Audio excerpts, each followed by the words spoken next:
So I mentioned article directories before. These are just directories. And this is DMOZ. This is probably the oldest and most well-known one. Its influence is kind of waning right now. It's not as useful as it used to be, but it's still very well-known and can be a benefit for you if you get listed here. They do have an application process, and not everybody is accepted. But what you would do here is you would find whatever your niche is in their categories, because you're going to suggest your website to one of these categories, which is sort of policed by a moderator. So for example, if we were in the topic of family, and let's say child health, once you click on child health, you'll notice at the top that suggest URL comes up as a possibility. Now, it was on the home page, but if you click on it on the home page, it's going to tell you to go find your category. So once you click it, you'll get the directions here, and you're going to put in your site URL.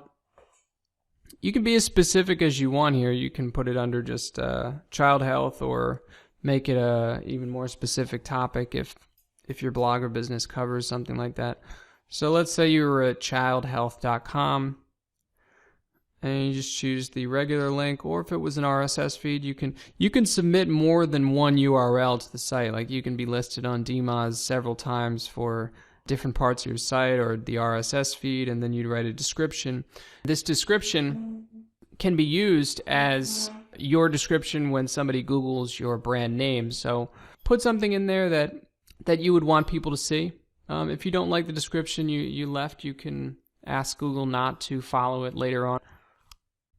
And then finally, Technorati. This is, I guess you'd call this a directory. This is not just for technology publishers. So you'd click join and then click publishers and then apply to our network.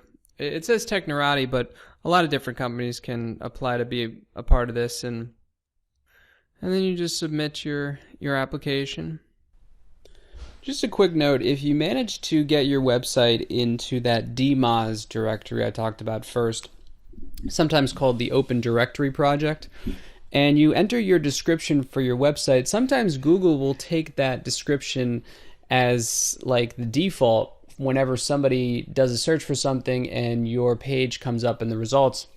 And maybe that's not the description you want for every single page, right? You just want that to be kind of the main description for your website, but you want Google to pick out the descriptions for individual pages so that when people read the 3 lines that are underneath the title in the 10 search results that come up on the first page, that they see the information they're looking for.